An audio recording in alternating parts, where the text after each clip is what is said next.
Pushkin.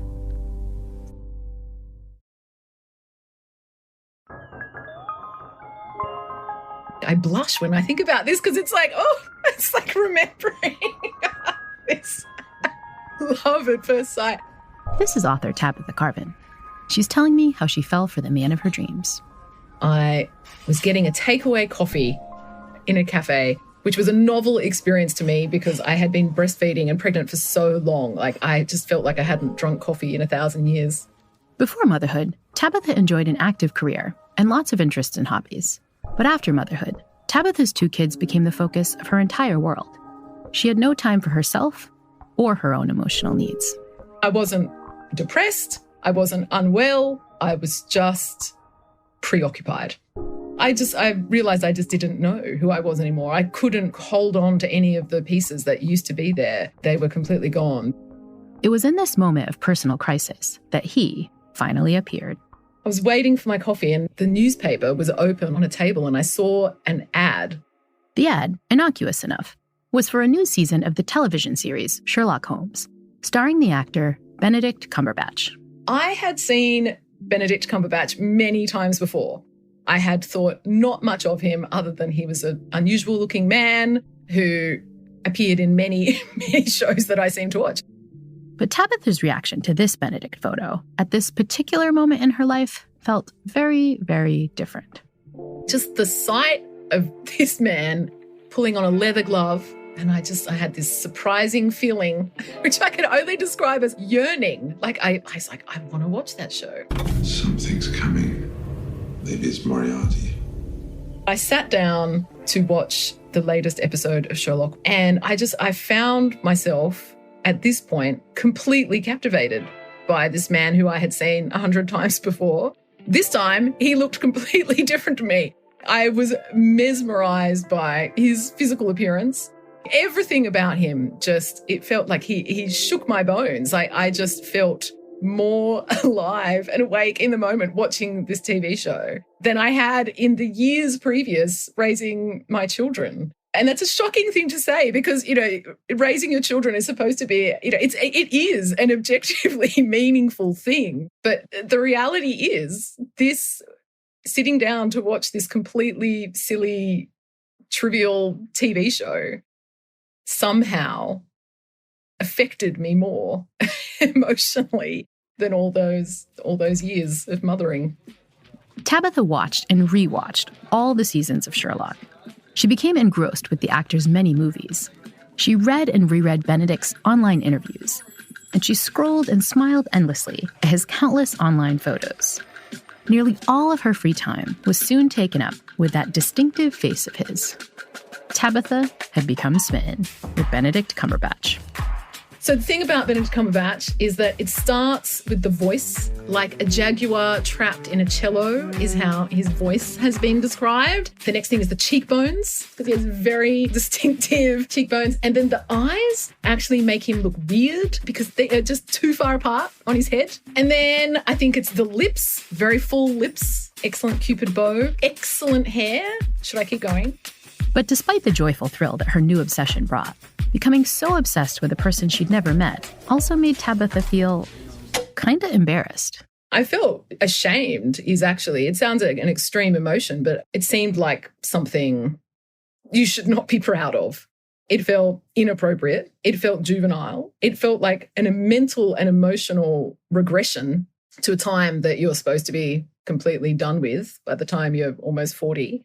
And it made me feel profoundly embarrassed to the point that I didn't tell anyone about it for a long time. Now, it's entirely possible that you've never fallen as hard as Tabitha did for some random celebrity. You may not yet have felt the thrill and embarrassment that comes with being, it's called being Cumberbatched. Cumberbatched. Cumberbotched. That's when it goes wrong. That sounds bad. You may not personally know the thrill and embarrassment that comes with being Cumberbatched, but I'm guessing that at some point in your life, you had something that you really geeked out about. That band or book or game or movie that you knew way too much about, that you spent far too much money and time on. The kind of thing you adored so much that it went from being a regular, everyday sort of appreciation to a full-blown, geeky, guilty pleasure. But could embracing a deep love of a seemingly trivial thing, and doing so openly and without guilt, be the key to feeling more connected and more present? Would each of us become a lot happier if we too could, at least metaphorically, get Cumberbatched? Our minds are constantly telling us what to do to be happy. But what if our minds are wrong? What if our minds are lying to us, leading us away from what will really make us happy? The good news is that understanding the science of the mind can point us all back in the right direction. You're listening to The Happiness Lab with me, Dr. Laurie Santos.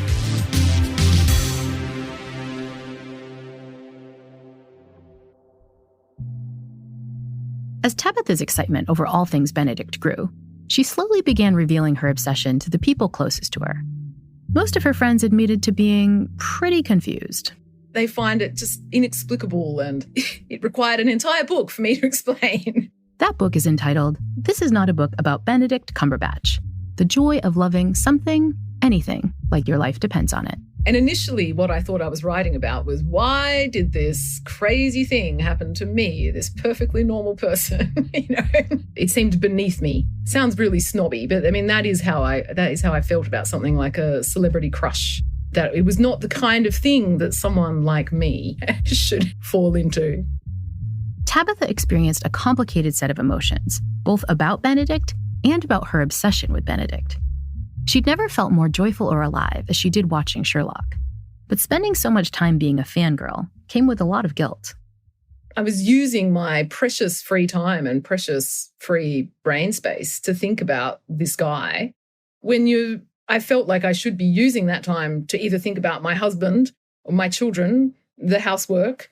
Wasting her time on something so trivial also made her feel selfish. It's not about serving the needs of other people. It's not about tending to the needs of your children or your family or your domestic environment. It is something that is just for you. She'd also seen how the actor's hardcore fans, who lovingly refer to themselves as Cumberbitches, were portrayed in the news. The media called the Cumberbitches hysterical, crazed, cult-like, and even terrifying. I didn't look at that and think, oh yeah, these are my people.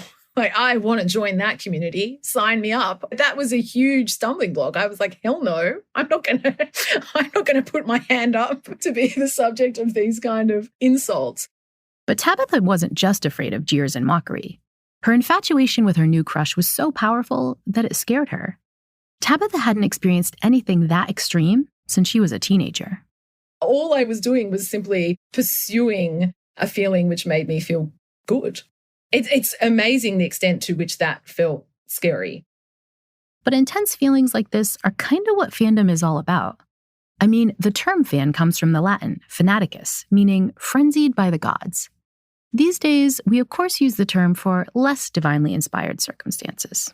It's just that some things seem normal for us to fan over, and some things don't. Take sports. No one bats an eye if you spend hundreds of dollars on t-shirts and posters and bumper stickers to show your devotion to a football team. No one calls you hysterical if you scream at the television when your favorite basketball player hits the perfect shot, or if you sulk when the home team loses. I mean, sports fandom is so normalized. It's on the news every single night. That's wonderful. It's a wonderful thing that we have nourished and supported as a society, because sports fans get a huge return on investment from that kind of dedication. And then actually, that is all I was feeling towards Benedict Cumberbatch, was exactly the same thing. So how can we overcome the stigma that has been historically attached to nerding out and happily embrace our passions no matter what they are? To find out, I tagged in an expert who understands the joys and downsides of unashamed fandom. Good morning. Good morning. Can you hear us? I can. Can you see me? Someone who's had a unique glimpse into both sides of the fandom relationship. Now we can see you. And with the seeing you comes the oh my God, geeking out. But I'm going to try to hold it together. You're doing great. It's also a celebrity who turns me into a bit of a fangirl myself. It's weird to introduce myself. Hi, my name is Wil Wheaton. If you're a nerd like me, Wil needs no introduction. Wil is an author, a blogger, the host of the YouTube board game show Tabletop, and most famously, he played Wesley Crusher on Star Trek The Next Generation. But these days, Wil is happy to be known as a geek. In fact, Just a Geek was the title of his first memoir, which chronicled his first steps towards fandom.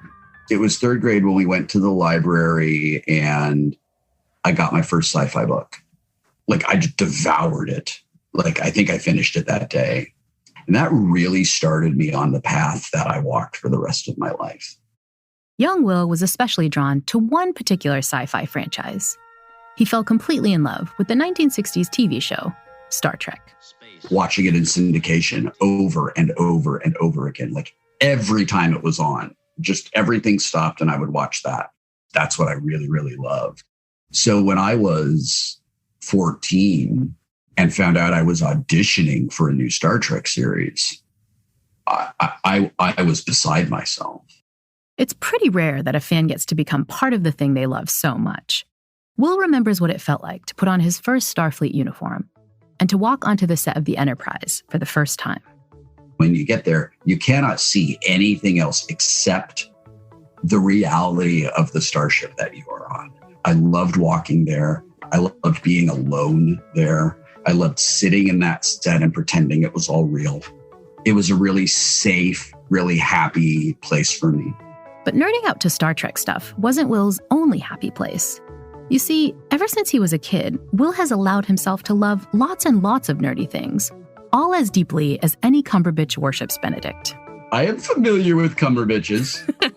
Wil geeks out to Dungeons & Dragons, and old-school arcade machines, and tabletop board games, and action figures, and comic books, and fantasy novels, and Harry Styles. Who I absolutely adore, and I never would have, why would I have listened to a boy band guy ever in my life? That guy is amazing. What a remarkable human being and so talented.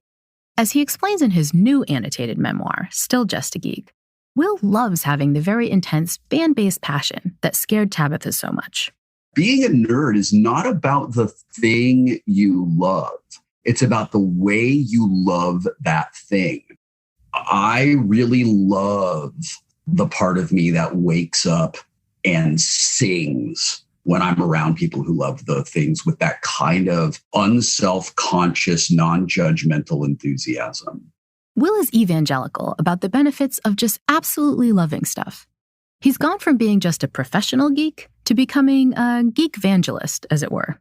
It's totally cool to be a nerd and love stuff. Like I've always said, as long as the thing you love doesn't hurt another person, love it as hard as you can and get as much out of it as you possibly can. And it turns out that the science agrees with Wil on this point. Being a geek, loving dorky things like your life depends on it, has far more powerful psychological benefits than you might expect. We'll explore why when the Happiness Lab returns after the break.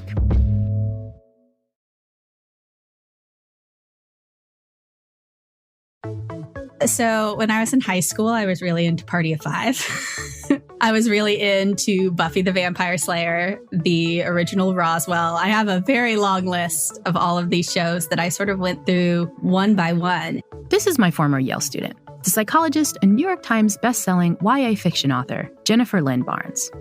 And it would always be, I like watching the show. And then it goes into the imaginative, but what if, where you start running out all the scenarios and coming up with theories and thinking about it before the next episode comes, because that was back when I was watching week to week. And that's sort of my default mode of media consumption and has been my entire life. Jen is an expert on this kind of fandom. As a young adult fiction author, she's created a few of her own big fan franchises. You should definitely check out her hugely popular Inheritance Game book series. Like actor Wil Wheaton, Jen is also a self-proclaimed nerd. She's seen many of the benefits of geeking out firsthand. I did a lot of daydreaming about fictional characters. I did a lot of that emotional investment, and it did, I think, make me less lonely. But perhaps most importantly, Jen is also an academic psychologist who publishes on the cognitive and emotional benefits of fandom. Jen has found that if you look at the list of evidence-based, happiness-boosting strategies that I share with my students, geeking out about your favorite TV show, film, or comic book seems to check a lot of those boxes.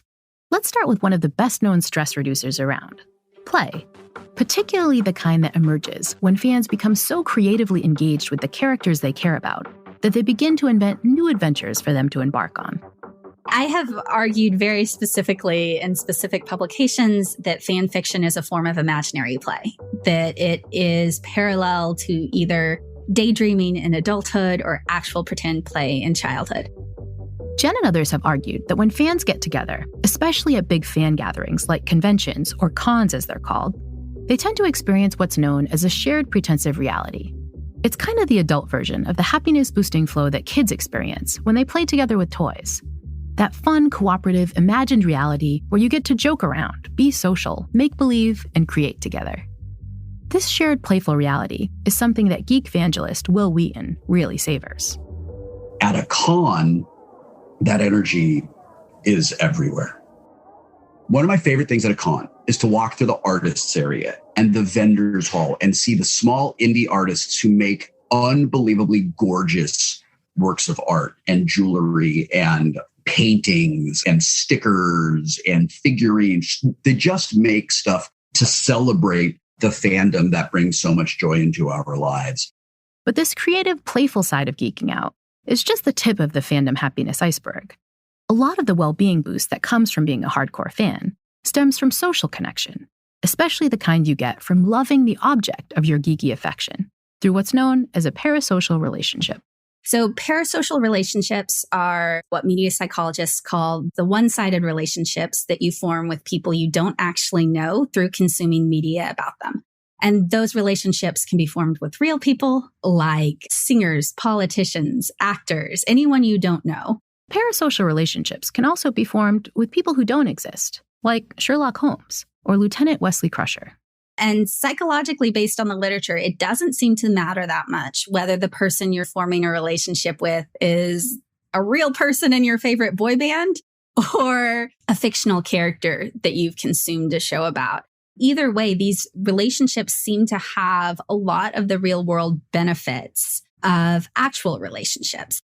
A lot of the recent work on the benefits of parasocial relationships comes from the University of Buffalo psychologist Shira Gabriel, who proposed what's called the social surrogacy hypothesis. And this hypothesis basically says that we are very social creatures with a lot of social needs, but that our brains can be very sneaky about how we are fulfilling those needs. Let's say you have a spouse that supports you and friends to hang out with, but you're a busy mom who lacks a sense of adventure in her life. Your brain will probably be on the lookout for someone, anyone, who can fill that excitement hole. And if a surrogate happens to come along, say a fictional character like Sherlock, who's smart and dashing and hangs out with you every night on television, then your brain quickly latches on. But we don't just use specific characters or celebrities to fill our social needs. Let's say you're a geeky kid, like the young Wil, who doesn't feel like he belongs. You might gravitate towards an entire fictional world where nerds like you feel more seen. And the evidence suggests that doing so literally expands your horizons. Star Trek looks through the screen and it says, there is a place specifically for you in the future. I loved that. I loved feeling like I wanted to belong somewhere. I wanted to be special. And these people who are not recognizing how special you are going to be forced to recognize it in the future because it will be undeniable. And the science bears out the importance of the kind of belonging that young Wil and other fans get from Star Trek. There's evidence that thinking about a beloved fictional character or world can make you feel less lonely. And studies show that writing about the target of your parasocial relationship can boost your self-esteem. So all of these sort of social benefits that you can receive from real-world relationships, it seems like there's a version of those benefits that you can receive from these fictional relationships as well. When we geek out about our favorite celebrity, we don't only get a social connection boost from parasocial bonds. Fandom can also promote in real life social connection. So it's often very common for a friendship to start in fandom. You have a mutual interest. You're hanging out at the same spots online. You're reading each other's stories or talking about it. You talk when the show is on, but then it goes past that. And these people become your friends, lifelong friends often. The social connection that comes from communities like these can lead to the kind of well-being bump that young Wil experienced firsthand. My childhood was very much defined by loneliness and isolation. I just couldn't find people who I felt safe with. I had been raised to believe that all these things that were really important to me were weird and kind of stupid. And when I found other people who loved the things that I loved, I actually found people who loved me and accepted me and didn't judge me and welcomed me into the community. But like all of that was a revelation to me. And I think that's what fandom does for many people. It gives them not just a community and not just friends, but that sort of deep and very compelling feeling of this is where I belong. Being a fan can also bring a sense of identity. You become a Trekkie or a Cumberbatch. You wind up being part of an in-group. Researchers like Jen have argued that identifying as a member of a fan franchise works a lot like being part of any group. You identify with a bigger collective that can give you a sense of pride and boost your self-esteem. Studies show that fandoms also work like other in-groups, and that they tend to promote pro-social behavior within the group, doing exactly the sorts of kind and generous things for other people that we know can boost our mood. But the in-group identity that comes from being a fan can also lead to the same darker psychological processes that are observed in real-world groups, especially when in-group identities get threatened. I mean, think of all the awful atrocities committed by political, religious, or ethnic groups throughout history. In the fan world, that dark side of in-group identity can lead to what's called toxic fandom. It's important to point out that the vast majority of fans never turn toxic. But when you have a very large fandom, the 1% who has that level of investment and who also maybe has some personality traits or tendencies that would be problematic even outside of fandom, then you can see those problematic things happening. Actor Wil Wheaton saw just how bad toxic fandom can be. His Next Generation character, Wesley Crusher, provoked the ire of many Star Trek fans as a smug teenager who seemed to save the day a few times too often. It wasn't Will's fault that Wesley's character wasn't beloved by the viewers, but the fans aimed their hate directly at the then 18-year-old actor. And it was really rough. Those years of being harassed so badly contributed to Will's decision to step away from the part. I will throw my body down in front of every single person who is being attacked by toxic fandom right now because I know what it feels like. And I know that you don't deserve it. But despite the toxic behavior he experienced, Will still believes that the benefits of geeking out far outweigh the negatives. Will has also seen that being a fan can literally be life-changing. There were adult fans that hated Wesley Crusher, but Will says that many younger fans were inspired to see a teenager on the bridge of the Enterprise. Kids loved that. And I know because I have met hundreds of thousands of them who became adults, who are scientists, who are researchers, who are engineers, who are parents, who are politicians, just who grew up inspired by Star Trek. So geeking out, provided you play nice, can be hugely beneficial to your connection and your well-being. But throwing ourselves fully into a geeky pursuit is still a thing that many of us are kind of embarrassed about. It can still sometimes feel a bit cringeworthy. So how can we overcome all the guilt and let our proverbial geek flag fly? After the break, Cumberbatch Tabitha Carvan will share how she was able to throw herself into her obsession wholeheartedly, and how the benefits that came from that were far more powerful than she expected. If you find something, anything that sparks this sense in you of fulfilling a want that is just for you, not for anyone else, and if you are able to embrace it, then it can lead you places that you couldn't anticipate when you took that first step. The Happiness Lab will be back in a moment.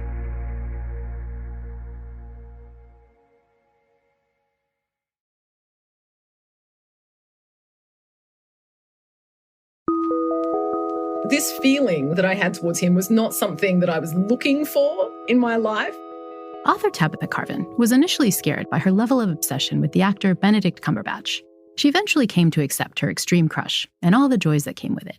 You know, the thing that is scary about it is that I haven't experienced that sense of wanting something so much and pursuing it so wholeheartedly in a long time. And that's actually not something to be afraid of.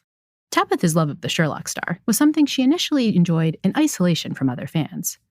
That is, until she was grabbing a book about the actor off a shelf at her local library. It fell open onto this page that had a post-it note and an invitation to visit this website to discuss Sherlock and to look at photos of Benedict Cumberbatch.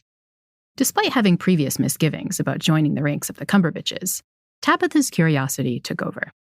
I went to the forum and connected with the person who left the note, and she was someone just like me. Suddenly, Tabitha wasn't alone. She found a gateway to her community. I really believe that when it first happened to me, that I was the first person this could possibly have ever happened to fall in such a way. Turns out, no, in fact, there are like millions of women my age and much older in many cases who have just followed the exact same experience. And when I connected with them online, it just generated the most incredible energy. That energy is exactly what the psychologist Jennifer Lynn Barnes saw time and again in her scientific work on Fandom. The comfort and joy of belonging to a like-minded crew. In those online spaces, no one was ashamed or embarrassed or guilty. And it just, they were just letting it all hang out. It's just, it was a wonderful shared community experience. The boost Tabitha got from connecting with the Cumberbatch community empowered her to go fully public. She stopped hiding her love for Benedict. She didn't realize that being so vulnerable would lead to even more opportunities to connect with the people around her. The thing that struck me the most is when I actually just went for it and like stuck up the Benedict Cumberbatch pictures at my desk at work and started wearing the Benedict Cumberbatch memorabilia. People just like it. People are grateful to have something to talk to you about. And far from being a trivial obsession, Tabitha learned that finding Benedict had changed the lives of his other fans in surprising and profound ways. I was hearing about divorces, new relationships, redirections of sexuality and gender, career changes, every single possible change that you can possibly imagine. And they wanted to talk about this change in the context of Benedict Cumberbatch, because in their mind, those things were connected. Of course, Benedict wasn't swooping in and personally convincing people to make these happiness-boosting life changes. But the powerful one-sided parasocial relationship that these fans formed with the actor sometimes allowed them to identify important, unfulfilled needs that they previously hadn't been able to notice. They were at a point in their life where they felt stuck, just as I felt. They felt in some way that they were not living a life that was representative of who they wanted to be. Fan after fan explained to Tabitha that allowing themselves to love something as trivial as a television actor, and to do so enthusiastically and so non-judgmentally, opened a doorway they hadn't anticipated. If you kind of step through that doorway saying, I like this, this is something that is making me happy, it starts you down a path where you can remember that capacity you have of doing what you want and knowing what you want. You start to maybe remember those feelings that you had when you were younger, when you knew who you were, or you knew the kind of joy you were capable of. And once you start to exercise that capability, it seems you start to demand it more. You start to be able to see in your life the ways in which you can change your path to achieve it. But did Tabitha also experience the happiness-boosting doorway effect from geeking out over Benedict? God, it made me happier than I was at the time. The doorway effect for me was real. He completely got me out of a very bad place. Tabitha has clear advice for those who may be into a celebrity, TV series, or film franchise, but are still reluctant to give their passion free rein for fear of being belittled or made to feel self-indulgent. You're entitled to it. You're completely entitled to it. To just put up that kind of block in reaching your own happiness, to me now seems crazy. She also has advice for those of us yet to be Cumberbatched, people who still haven't found that thing to geek out over. I don't like the idea that people will hear this and think, but I don't love anything. I don't have a passion. I understand that reaction entirely because that is how I felt before, but I don't think you need anything else to feel bad about. I think that you just need to be conscious of your interests and facilitate them in your life a little more. And also even just to carve out a little bit of mental space for yourself. And once you give yourself that mental space to notice your interests, you also need to make sure that you're mindfully paying attention. Stay alert to that feeling, like that little spark of, intriguing. And instead of shutting it down, instead of talking yourself out of it, instead of feeling ashamed or embarrassed or redirecting your energy onto something that seems more important, just fan the flame of that spark a little and see what happens next. And as Tabitha herself has seen, what often happens next is more unbridled joy and play and connection and even happiness than we initially expected. It seems so trivial. It seems so meaningless. It seems so pointless. That I think that's one of the reasons that so many people cut themselves off at the pass when they have these feelings. I'm not going to waste my time on this silly thing. But ultimately, it can lead you to extremely meaningful places just by exercising that capability for joy. When that motivation strikes to dive deeper than you initially feel is appropriate into some movie or sci-fi series or celebrity crush, you might feel embarrassed, or like there have to be healthier, more happiness-promoting uses of your time. But the science shows that geeking out about something, no matter how trivial it is, can boost your sense of connection and presence. When you become a hardcore fan, you end up harnessing an important psychological trick that can make you kinder, more playful, and more joyous. So unleash your inner geek. Commit to getting Cumberbatched with your own unique target of joy. You could do a deep dive into a traditional geeky interest, like Star Wars or video games or that hot new TV star. Or you could geek out about a topic all your own. You could become a sourdough bread geek, or a croquet geek, or a history geek. The key, as Tabitha put it in the title of her book, is to give yourself permission to love something, anything, like your life depends on it. The happiness benefits that follow might be more profound than you expect.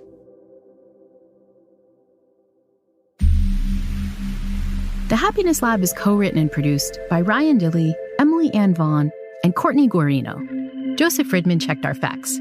Our original music was composed by Zachary Silver, with additional scoring, mixing, and mastering by Evan Viola. Special thanks to Mia LaBelle, Heather Fain, John Schnars, Carly Migliori, Christina Sullivan, Maggie Taylor, Eric Sandler, Nicole Morano, Royston Preserve, Jacob Weisberg, and my agent, Ben Davis. The Happiness Lab is brought to you by Pushkin Industries and me, Dr. Laurie Santos. To find more Pushkin podcasts, listen on the iHeartRadio app, Apple Podcasts, or wherever you listen to your podcasts.